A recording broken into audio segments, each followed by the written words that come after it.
सारा चीज मोबाइले से हो जा रहल बा, शादी बियाह पूजा पाठ। वाह वाह मोदी जी, एगो काम बड़ा बढ़िया कैनी, यही से सारा काम हो जा रहल बा। यही से हमर नाम पड़ल ऑनलाइन बाबा। गोर लागी ऑनलाइन बाबा। खूब खुश रह, आनंद रह, यहाँ रह चाहे इलाहाबाद रह, जहाँ रह आबाद रह। ये घड़ी तो रहुआ के खूब फेसबुक पर देखा तानी, रहुआ तो राजकुमार लगा तानी। अरे जजमान, शरीरवा नु पुरान हो गल बा, मानवा तो उहे बा, मगर बच्चा हम वो सब में नहीं रहिला। हम ज्यादा करके पूजा पाठ शादी विवाह सत्संग में ये सब में रहिला। फेसबुक पर कभी कभी आइला। बाबा जब रउरा गोल आइले बाबा, खूब जब खुश रह, रउरा आनंद नाम रह। बा ऑनलाइन बाबा, तो जैसे व्हाट्सएप पर फ्रेंड रिक्वेस्ट जौन होला, लड़का लड़की बात करलन सन, वो में रउरा वो सब नहीं किनू। उ सब पर नहीं जजमान, हम सिर्फ शादी ब्याह ऑनलाइन पर फेसबुक पर अब तो फेसबुक से करा दे, हम व्हाट्सएप पर चढ़ब तो व्हाट्सएप पर ब्याह करा दे। हम तोरा घोड़ा गाड़ी के कोई चीज के जरूरत नहीं है, फेसबुक और व्हाट्सएप से ही तोहर ब्याह हो जाए। हो जाला। हाँ, अच्छा फेसबुक पर लइका हम दोनों गोरा चेवर में घूमत रहिले सब आवल, वही पर सब कुछ ब्याह शादी। अच्छा ये बताई बाबा, तो व्हाट्सएप से हो जाई, आ घोड़ा हाथी के जरूरत नहीं पड़ी, गाड़ी के तो और सुरक्षा बा।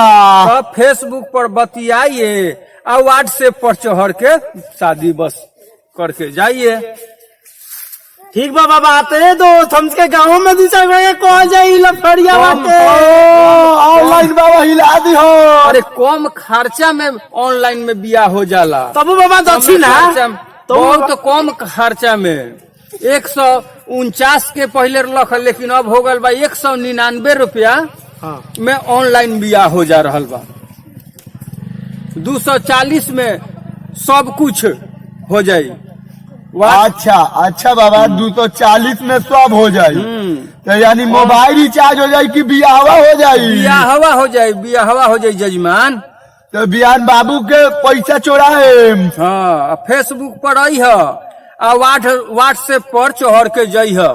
नहीं रे बाबू जानता रे, बैंक से 2000 मोदी जी आपकी बैठला नोटबंदी हुआ के बाद बड़का बड़का है, एगो मार दे जी हाथ, तो दोनों दोस्त के लिए काम हो जाये। अब बाबू के दक्षिणा दिया जाये। 4G मोबाइल दिले हमन मोदी जी, यही मोबाइल से हो जाये। ए बाबा मोदी जी दिले हम। हाँ, 4G मोबाइल कितना में दिलो हम? मोदी जी आज मोबाइल बा 8000 के मोबाइल बा।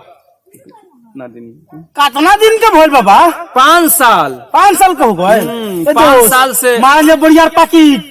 5 साल से मोबाइल चलाइला। कौन? मोदी जी के 4G तू रात के मोबाइल गोरथारी सुतिए, हम चौकी के नीचे सुतम, आ तू रात के गोरथारी सुतिए तो जागर रहिए।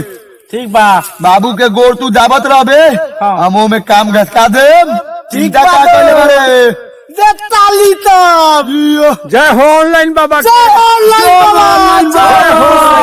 जय हो बाबा। हमनी के ये कमेटी रुआ लोल के पास पहुँचाओ तनी कि हमनी के एगो टीम बा, ये टीम के रुआ लोगन पसंद करी, लाइक करी, कमेंट करी। आई हमार चैनल बा M&O प्रेजेंट्स, जौना के रुआ लोगन देखी, सब्सक्राइब करी, हमनी के हौसला बढ़ाई। हमनी के ऐसा ही हौसला बढ़ी, एक से एक कॉमेडी, एक से एक गीत ये चैनल पर देखे के मिली। गाँव जा होली के आई उ भी रौरा लोग पर देखावल जाये। बस यही रौरा लोग देखते रही, लाइक करी, सब्सक्राइब करी और घंटी दबाई। गांव के जिला के हमके छोट लड़का है सन, कोई भी टूटी होके माफ करम लोग, शेयर करम लोग, घंटी दबाएम लोग, और कुछ नहीं करेला। जय हिंद, जय भारत।